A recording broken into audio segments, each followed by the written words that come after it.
안녕하세요. 맥체인 성경 통독 12월 7일 말씀을 함께 보도록 하겠습니다.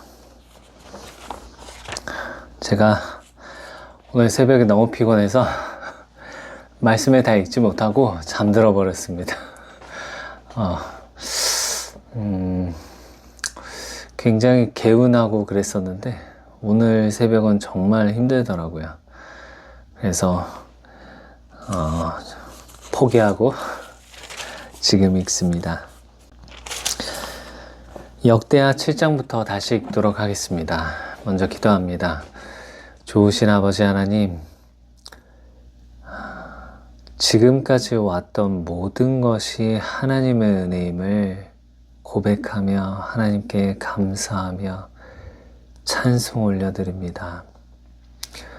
무익하고 쓰잘데없던 아무 쓸모가 없고 도움도 안 되는 이 무익한 종을 하나님께서 은혜를 베풀어 주셔서 여기까지 세우시고 말씀을 사랑하고 말씀을 또한 통독하는 자로, 묵상하는 자로, 나누는 자로 세워주시는 이 은혜에 감사드립니다. 아버지 하나님, 말씀 읽을 때 지혜와 계시형이 임하게 하여 주시옵시고 하나님을 오늘도 더욱 알아가는 귀한 과정이 되게 하여 주시옵소서. 예수님의 이름으로 기도합니다. 역대하 7장입니다. 역대하 7장 함께 보도록 하겠습니다.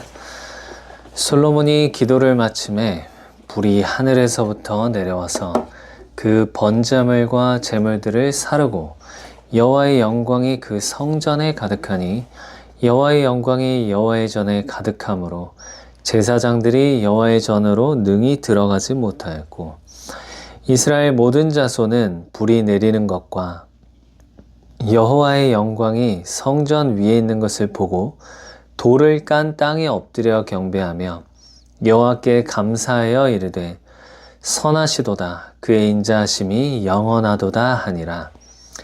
이에 왕과 모든 백성이 여호와 앞에 제사를 드리니 솔로몬 왕이 드린 제물이 소가 22,000마리요 양이 12만 마리라. 이와 같이 왕과 모든 백성이 하나님의 전에 낙성식을 행하니라. 그때 제사장들은 직분대로 모셔서고 레위 사람도 여호와의 악기를 가지고 섰으니 이 악기는 전에 다윗 왕이 레위 사람들에게 여호와께 감사하게 하려고 만들어서 여호와의 인자하심이 영원함을 찬송하게 하던 것이라. 제사장들은 무리 앞에서 나팔을 불고 온 이스라엘은 서 있더라. 솔로몬이 또 여호와의 전 앞들 가운데를 거룩하게 하고 거기서 번제물과 화목제의 기름을 드렸으니 이는 솔로몬이 지은 놋제단이 능히 그 번제물과 소제물과 기름을 용납할 수 없음이더라. 그때 솔로몬이 7일 동안 절기를 지켰는데 하맛 어귀에서부터 애굽 강까지의 온 이스라엘의 심히 큰 회중이 모여 그와 함께 하였더니 8째 날에 무리가 한 성회를 여니라. 제단의 낙성식을 7일 동안 행한 후 이 절기를 7일 동안 지키니라. 7째 달 제 23일에 왕이 백성을 그들의 장막으로 돌려보내매 백성이 여호와께서 다윗과 솔로몬과 그의 백성 이스라엘에게 베푸신 은혜로 말미암아 기뻐하며 마음에 즐거워하였더라. 여호와께서 다시 솔로몬에게 나타나시다. 솔로몬이 여호와의 전과 왕궁 건축을 마치고 솔로몬의 심중에 여호와의 전과 자기의 궁궐에 그가 이루고자 한 것을 다 형통하게 이루니라. 밤에 여호와께서 솔로몬에게 나타나사 그에게 이르시되 내가 이미 내 기도를 듣고 이곳을 택하여 내게 제사하는 성전을 삼았으니 혹 내가 하늘을 닫고 비를 내리지 아니하거나 혹 메뚜기들에게 토산을 먹게 하거나 혹 전염병이 내 백성 가운데 유행하게 할 때 내 이름으로 일컫는 내 백성이 그들의 악한 길에서 떠나 스스로 낮추고 기도하여 내 얼굴을 찾으면 내가 하늘에서 듣고 그들의 죄를 사하고 그들의 땅을 고칠지라. 이제 이곳에서 하는 기도에 내가 눈을 들고 귀를 기울이리니 이는 내가 이미 이 성전을 택하고 거룩하게 하여 내 이름을 여기에 영원히 있게 하였음이라. 내 눈과 내 마음이 항상 여기에 있으리라.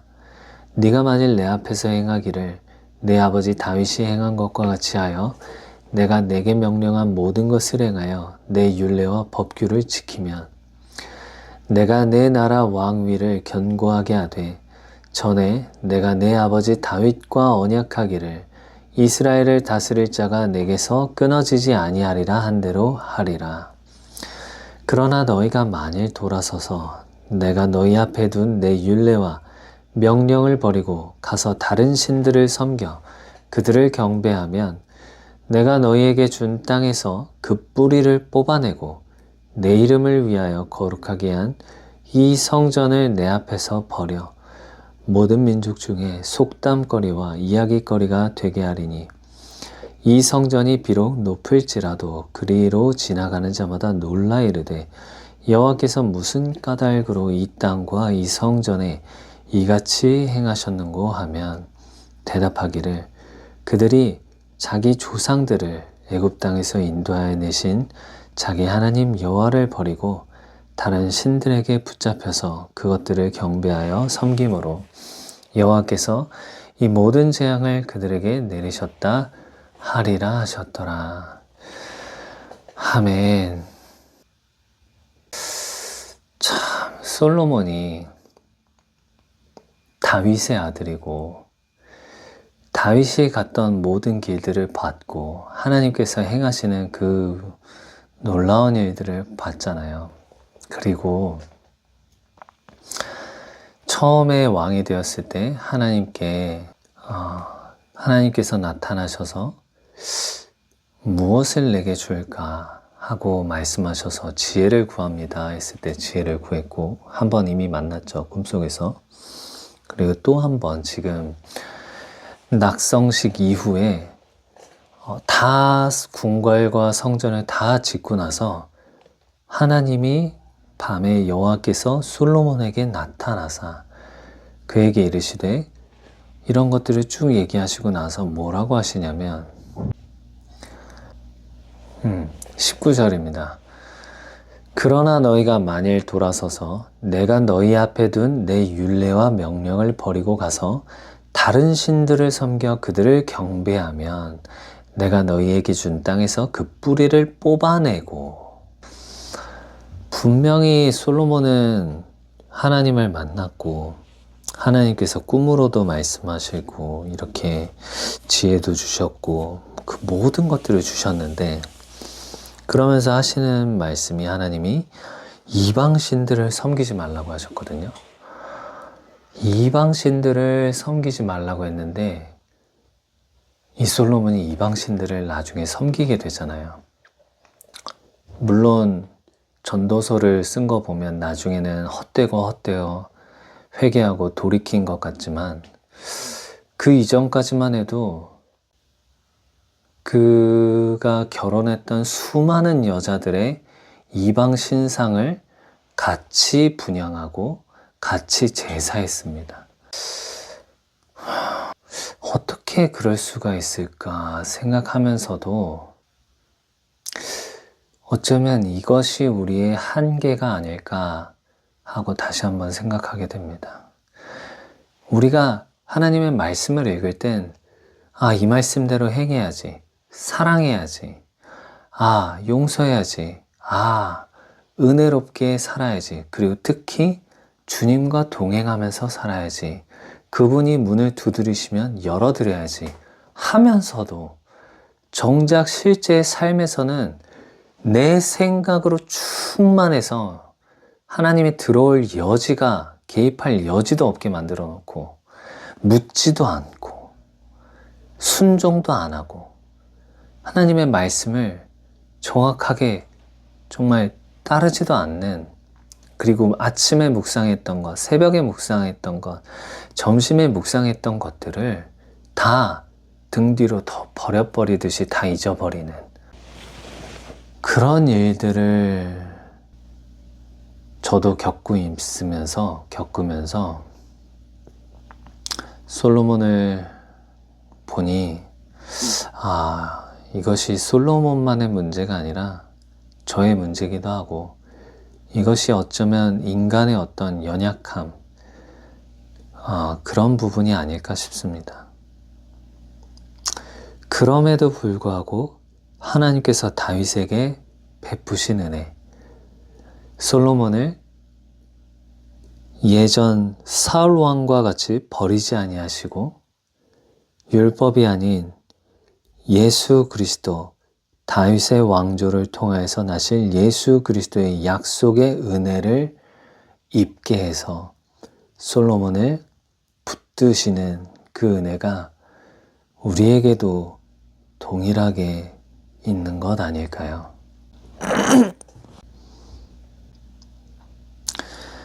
맞습니다, 주님. 솔로몬이 하나님을 만났고 꿈속에서 하나님께 나타나셔도 솔로몬은 범죄하였고 잘못된 길로 갔습니다.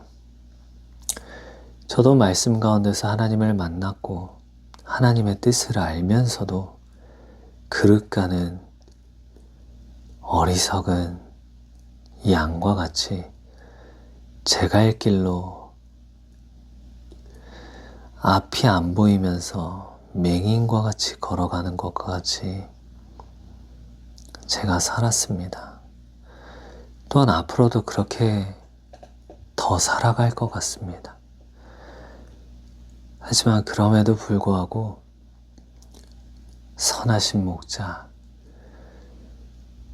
이렇게 어리석은 양을 위해 자신의 생명까지도 내어주신 아름다우신 예수님, 우리의 목자, 그분을 믿고 그분께서 오늘도 푸른 초장과 쉴만한 물가로 인도하시고 사망의 음침한 그늘에서도 여전히 함께 하셔서 두렵지 않게 하시니 감사드립니다.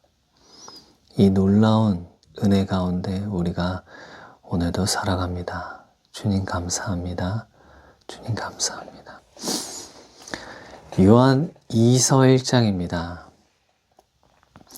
장로인 나는 택하심을 받은 부녀와 그의 자녀들에게 편지하노니 내가 참으로 사랑하는 자요 나뿐 아니라 진리를 아는 모든 자도 그리하는 것은 우리 안에 거하여 영원히 우리와 함께할 진리로 말미암음이로다.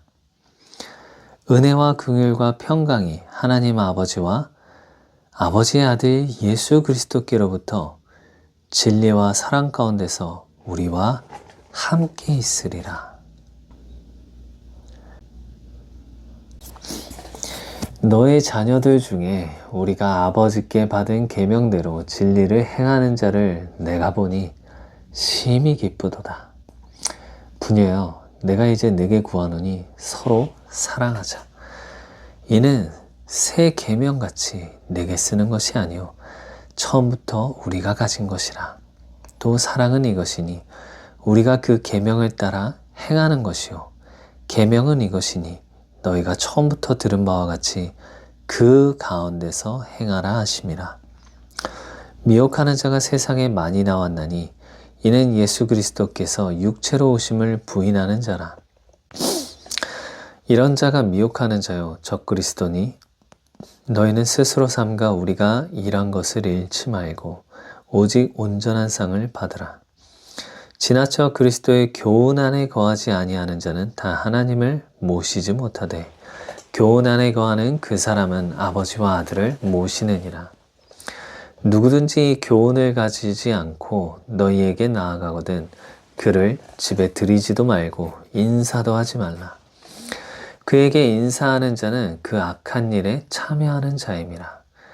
내가 너희에게 쓸 것이 많으나 종이와 먹으로 쓰기를 원하지 아니하고 오히려 너희에게 가서 대면하여 말하려 하니 이는 너희 기쁨을 충만하게 하려 함이라. 택하심을 받은 내 자매의 내 자매의 자녀들이 내게 문안하느니라. 요한 이서가 누구에게 쓴 편지일까요? 혹시 예수님을 따라다니면서 자기들의 돈으로 섬겼던 그 여인들을 말하는 걸까요?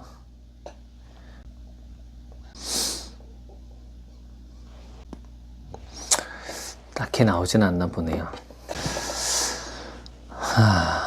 아무튼 오케이.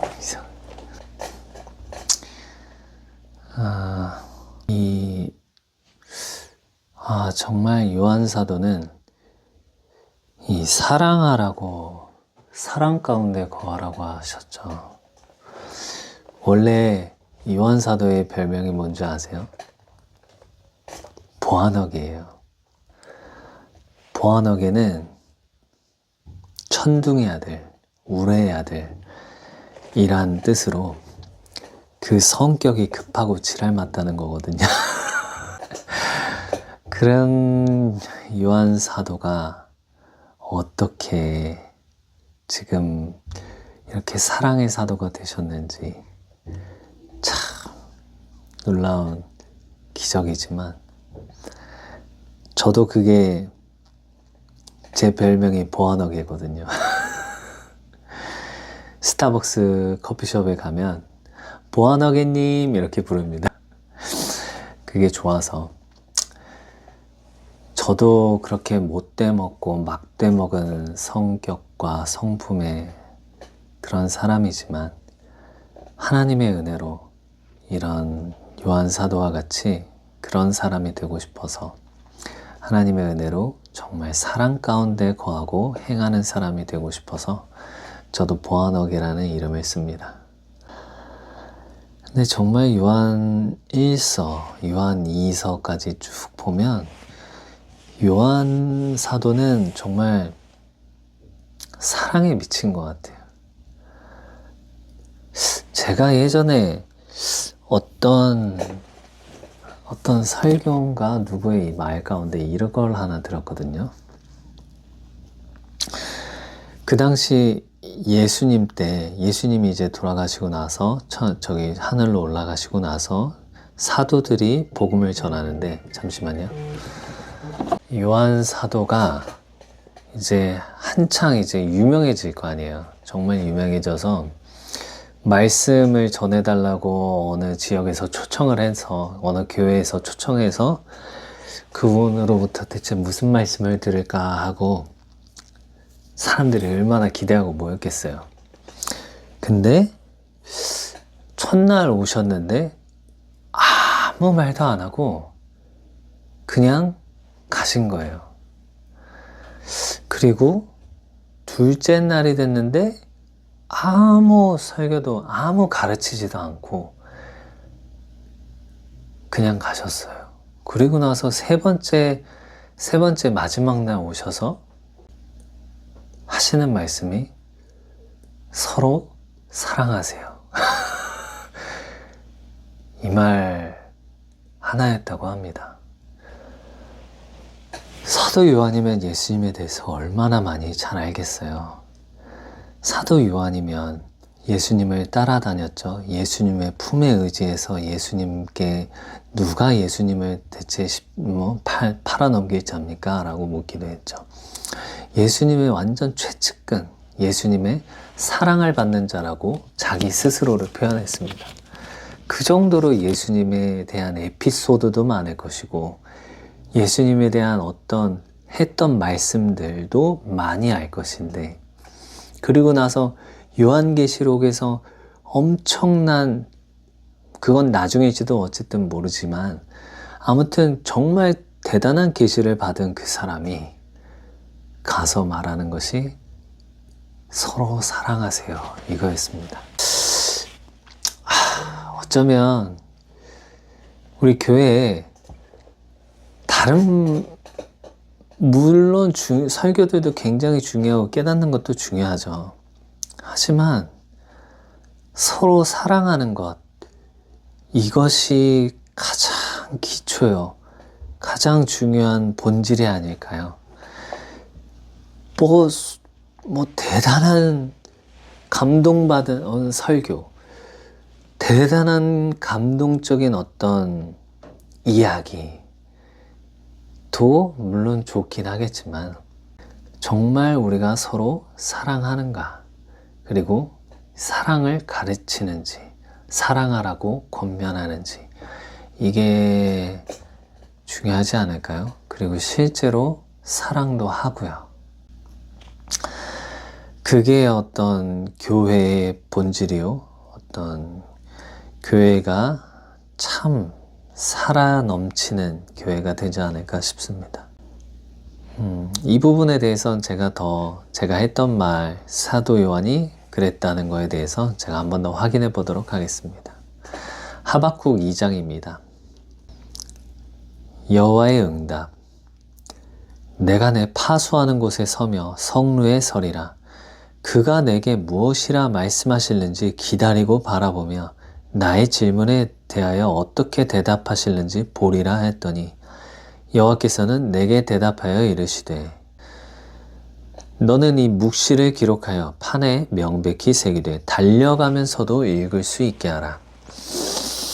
이 묵시는 정한 때가 있나니 그 종말이 속히 이르겠고 결코 거짓되지 아니하리라.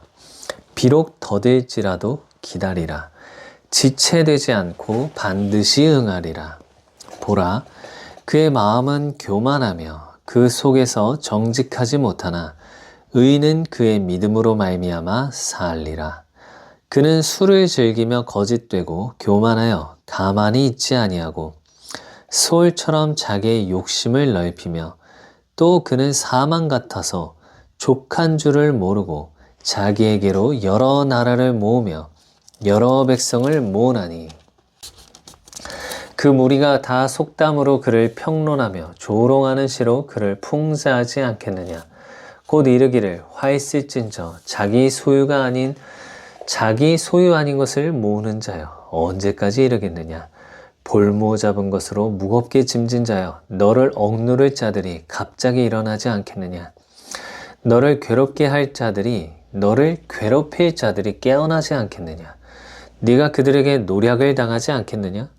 네가 여러 나라를 노략하였으므로 그 모든 민족의 남은 자가 너를 노략하리니 이는 내가 사람의 피를 흘렸으며 또 땅과 성읍과 그 안의 모든 주민에게 강포를 행하였음이니라.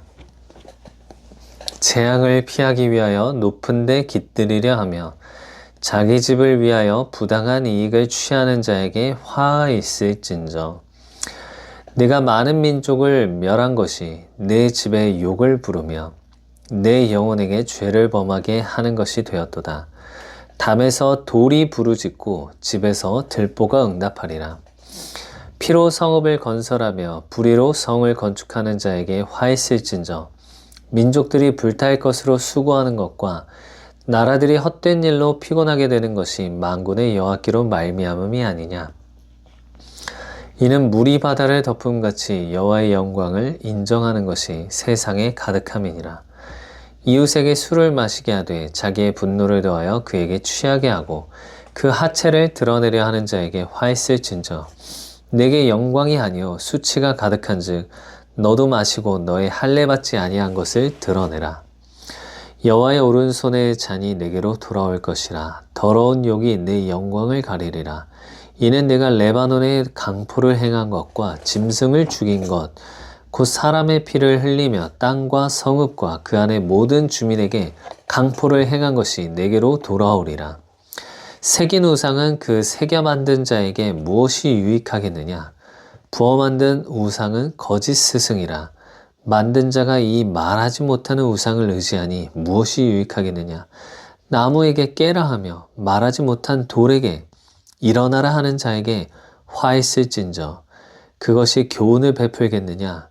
보라, 이는 금과 은으로 입힌 것인즉 그 속에는 생기가 도무지 없느니라. 오직 여호와는 그 성전에 계시니 온 땅은 그 앞에서 잠잠할지니라 하시니라. 아멘. 우상들은 나무와 돌이요 그들은 말도 못하고 움직이지도 못하고 아무것도 못하고 교훈을 베풀지도 못합니다. 그 속에 생기가 없기 때문입니다. 그러나 우리 하나님은 사람을 창조하실 때 흙으로 우리를 지으시고 이렇게 흙으로 지으신 다음에 사람은 나무와 돌로 우상의 형상은 만들 수 있죠. 사람의 형상과 우상의 형상은 만들 수 있습니다. 하지만 그 안에 생기를 불어넣지는 못합니다. 그러나 하나님은 우리를 흙으로 지으시고 자기의 모양과 형상대로 만드신 다음 생기를 코에 불어넣으셨습니다. 그러자 사람이 살아있어서 살아있는 생명이 된 것입니다. 우리 하나님은 살아있고 이 하나님의 말씀으로 또 대입을 하면 말씀은 살아있어 운동력이 있고 살아있어 좌우의 날선 그 어떤 것보다도 예리하고 사람의 혼과 골수를 찔러 쪼개기까지 하며 모든 뜻과 모든 판단을 하시나니 하나님의 말씀은 능력이 있습니다. 사람의 어떤 힘과 사람의 의지로는 안 될 수가 있습니다. 그런데 하나님의 말씀이 능력이 있고 살아있어서 우리를 생기가 있게 만들 수가 있습니다. 하나님이 우리가 읽은 말씀 가운데 생기를 불어넣으시면 그 말씀이 우리 삶 가운데 살아 움직이는 말씀이 됩니다. 그러므로 말씀을 묵상하고 읽는 것이 어찌 그리 귀중하고 중요한 일인지요. 내가 무언가를 하나님의 뜻대로 하려 하기보다 하나님의 말씀을 가까이 하십시오. 그러면 하나님의 말씀이 살아있고 운동력이 있어서 그냥 읽다 보면 어느새 하나님의 말씀이 우리의 영혼과 관절과 골수를 찔러 쪼개요. 우리의 생과 뜻을 분별하고 판단하셔서 우리를 하나님의 형상에 하나님이 기뻐하시는 자리까지 우리를 다다르도록 하나님의 말씀이 빛이 되어서 주의 말씀은 내 발의 등이요 내 길의 빛이니이다.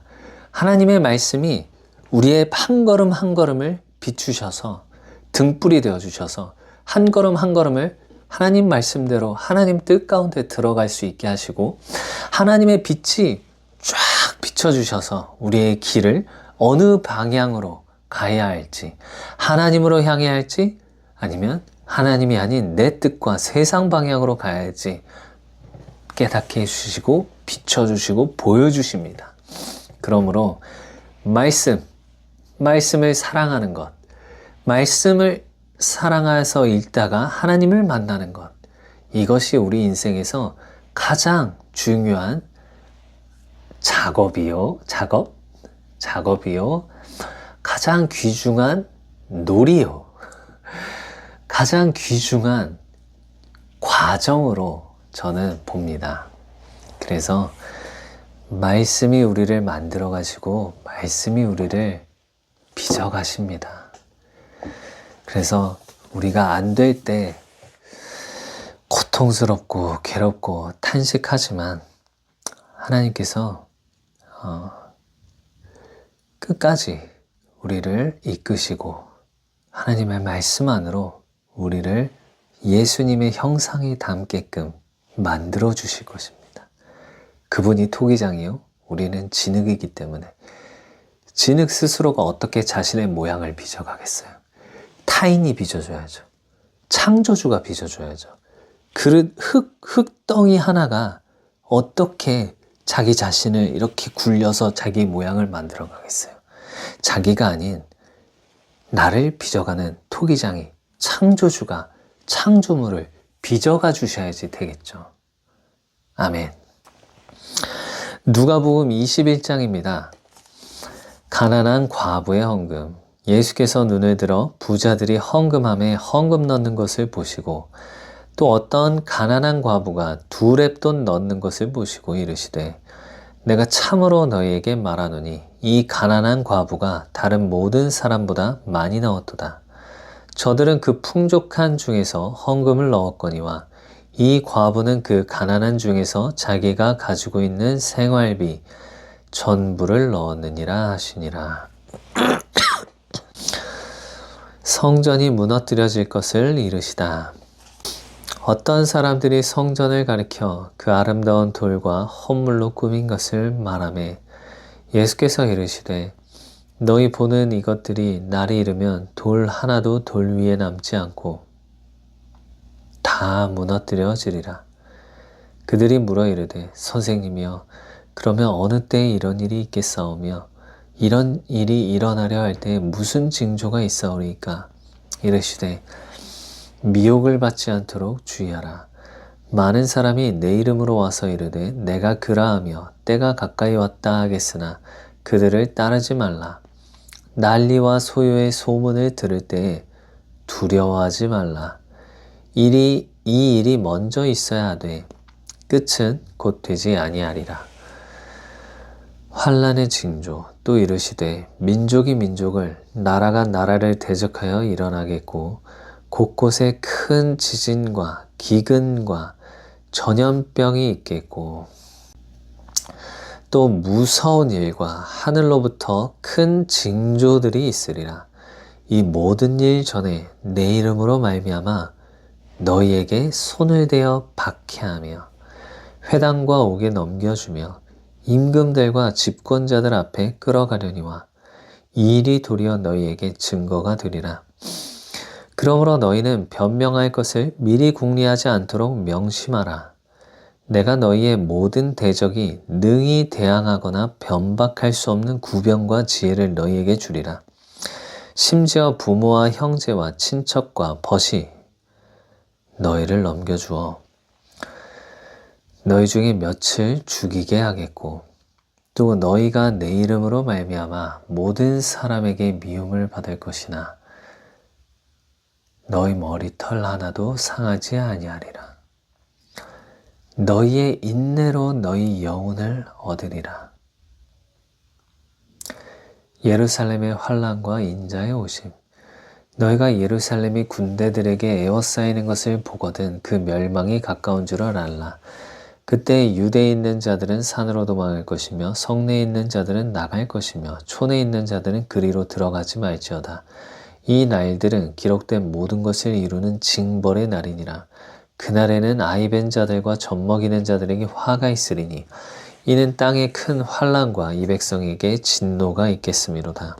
그들이 칼날에 죽임을 당하며 모든 이방에 사로잡혀 가겠고 예루살렘은 이방인의 때가 차기까지 이방인들에게 밟히리라. 1월 성신에는 징조가 있겠고 땅에서는 민족들이 바다와 파도의 성난 소리로 인하여 혼란한 중에 곤고하리라. 사람들이 세상에 임할 일을 생각하고 무서워함으로 기절하리니 이는 하늘의 권능들이 흔들리겠습니다. 그때 사람들이 인자가 구름을 타고 능력과 큰 영광으로 오는 것을 보리라. 이런 일이 되기를 시작하거든 일어나라 머리를 들라 너희의 속량이 가까웠느니라 하시더라. 무화과 나무에서 배울 교훈. 이에 비유로 이르시되 무화과 나무와 모든 나무를 보라. 싹이 나면 너희가 보고 여름이 가까운 줄을 자연히 아나니 이와 같이 너희가 이런 일이 일어나는 것을 보거든 하나님의 나라가 가까이 온 줄을 알라. 내가 진실로 너희에게 말하노니 이 세대가 지나가기 전에 모든 일이 다 이루어지리라. 천지는 없어지겠으나 내 말은 없어지지 아니하리라. 항상 기도하며 깨어 있으라. 너희는 스스로 조심하라. 그렇지 않으면 방탕함과 술 취함과 생활의 염려로 마음이 둔하여지고 뜻밖의 그날이 덫과 같이 너희에게 임하리라. 이 날은 온 지구상에 거하는 모든 사람에게 임하리라. 이러므로 너희는 장차 올 이 모든 일을 능히 피하고 인자 앞에 서도록 항상 기도하며 깨어있으라 하시니라. 예수께서 낮에는 성전에서 가르치시고 밤에는 나가 감람원이라 하는 산에서 쉬시니 모든 백성이 그 말씀을 들으려고 이른 아침 성전에 나아가더라. 아멘. 예수님은 초림하셔서 예수님은 초림도 하셨지만 재림도 하실 것입니다. 초림하실 때는 종의 형체를 입고 겸손하게 마국간에서 태어나 모든 사람들의 죄를 지고 십자가에서 죽임을 당하셔서 우리 인간에게, 우리 사람들에게 길과 진리와 생명이 되셨지만 나중에 오실 재림하실 예수님은 왕이시오, 만왕의 왕이요, 주 중의 주, 지극히 높으신 하나님의 이름으로 올 것입니다. 그러므로 예수님께서 하신 이 모든 말씀은 참이고 예언이고 성취될 것입니다. 지금 예수님을 믿으면 구원받는데, 예수님을 믿으면 네 죄가 사해진대, 예수님을 구주로 영접하면 영접하는 자마다 하나님의 자녀가 되는 권세를 주신대 라는 말이 얼마나 허황되어 보이고 얼마나 말도 안 되는 것처럼 보입니까? 그러나 지금은 예수를 믿는다는 것이 아무 일도 아니요. 예수를 믿는다고 해서 누가 우리를 잡아 죽이는 것도 아니고, 예수를 믿는다고 고백한다는 것으로 또한 내가 교회 다니고 예수를 믿는다고 해서 뭔가 우리가 생명의 위협을 받을 만한 피해를 받지가 않습니다. 그러므로 예수를 믿는다는 고백이 그토록 귀중한가? 그토록 죄를 사할 만큼 예수를 믿는다는 게, 예수를 우리의 입으로 시인하고 구주를 영접한다는 것이 그토록 우리의 죄가 사해질 만큼, 우리가 구원에 이를 만큼 놀라운 것인가 라고 저울질하면 사실 너무 안 맞죠. 지금은 그렇습니다. 그러나 환난의 징조 때, 또한 그 당시 예수님을 처음 믿었을 사도들의 당시에는 예수 그리스도를 믿음으로 인해서 바리새인들과 율법학자들에게 잡혀갔고, 사도 바울도 예전에 사울일 때 그 예수 믿는 자들을 다 싹 다 잡아다가 공회에 넘겼던 사람입니다. 그러므로 예수 그리스도를 믿으면, 그분을 영접하면, 우리의 죄를 고백하고 예수 그리스도를 믿으면 구원받는 것이 맞습니다. 예수 그리스도를 구주로 영접하면 그 사람의 죄는 누구든지 간에 그 죄는 사함을 받는 게 맞습니다. 그러므로 우리가 예수 그리스도를 입으로 시인하고 구주로 영접하는 이것이 얼마나 귀하고 가치 있는 것인지 지금은 모르지만 환난의 때나 그때에 가면 더 이게 얼마나 귀한 고백인지 알 것입니다. 그러므로 우리는 항상 기도하며 깨어 있어야 하겠습니다. 주님이 언제 오실지, 특히 너희는 스스로 조심하라. 그렇지 않으면 방탕함과 술 취함과 생활의 염려로 마음이 둔하여지고 라고 하셨는데, 방탕함까지는 안 할 수 있겠죠. 그리스도인이 술 취하지도 않을 수 있겠죠. 술을 안 마시면. 근데 생활의 염려로 마음이 둔해지고, 이게 저에게 와닿습니다. 내가 이렇게 되면 어떡하지? 이 생활의 염려라는 것은 내 앞길을 내가 케어하고 내가 뭔가를 하려고 하는 거거든요. 얼마 전에 제가 아주 충격을 받았습니다. 어제 아내와 얘기하는데, 제가 요즘 이제 환율이 점점 올라가고 인플레이션이 될 것 같으니까 아내에게 이런 것들을 다 정리해서 환전을 하고 달러로 환전을 하고 미국 주식을 사놓자 이런 말을 좀 했었어요. 물론 여유 자금이 있으면 그래도 되는데 저희는 여유 자금이 없어서 제가 주택담보대출 받은 거 그렇게 받아가지고 우리 주택을 담보로 그렇게 하는 게 어떨까? 앞으로 이렇게 될 것 같은데 하니까 아내가 망치로 때리는 것 같은 말씀을 하더라고요. 뭐냐면 여보, 엘리야 때에도 가뭄이 온다 그랬을 때 하나님께서 엘리야에게 말해줬지. 근데 엘리야는 그 가뭄을 준비하지 않았어. 와, 그 말을 듣는데 망치로 한 대 맞는 것 같더라고요. 하나님께서 까마귀와 이렇게 먹이신 것을 보고 까마귀로 먹이시고 엘리야를 먹였던 그 말을 해주더라고요. 그래서 나는 도망갈 수 없는 사람이구나. 나는 하나님께서 아내와 같은 사람을 붙여주셔서 엘리야와 같이 우리가 그런 삶을 살 수 있도록 이끌어가 주시겠구나 하는 생각을 했습니다. 생활의 염려로 마음이 둔해지지 않기를 기도합니다. 축복합니다. 기도하겠습니다. 좋으신 아버지 하나님 감사합니다. 우리의 삶을 지금까지 신실하게 인도하신 하나님께서 앞으로도 인도해 주실 것을 믿고 아무 준비도 하지 않았던 엘리야에게 하나님께서 입히시고 먹이셨던 것과 같이 하나님의 손길만 바라보고 깨어 항상 기도하고 주님만 바라보기를 애쓰는 주의 자녀들 되기를 예수님의 이름으로 기도합니다. 아멘.